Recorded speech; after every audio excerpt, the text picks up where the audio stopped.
तो कैसे हैं दोस्तों, देख सकते हैं आप लोग रितेश पांडे जी का धमाकेदार का बवाल का रील्स। यह रील्स और कोई गाना का नहीं बल्कि एक मरचाई लेखा गाना अभी हाल में रिलीज हुआ है, उसी पर मस्ती करते हुए यह रील्स बनाए हैं। और इतना ही नहीं बल्कि दोस्तों बल्कि अपने विरोधियों को कड़ाके के साथ जवाब दिए हैं, जो आप देख सकते हैं इस रील के माध्यम से। बादशाह तजुर्बे ने शेर की तरह खामोश रहना सिखाया, क्योंकि दहाड़ के कभी शिकार नहीं किए जाते।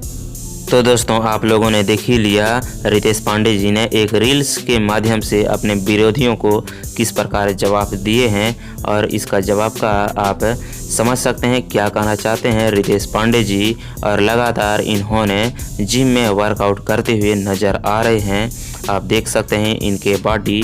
तो दोस्तों आप लोग रितेश पांडे जी जो जवाब दिए हैं इसके बारे में क्या कहना है कमेंट करके ज़रूर बताइएगा। और चैनल पर न्यू है तो सब्सक्राइब मारिएगा और साथ बेल आइकन घंटी दबा दीजिएगा। मिलते हैं अगली वीडियो में, तब तक अपना ख्याल रखिएगा। Love you love you love you.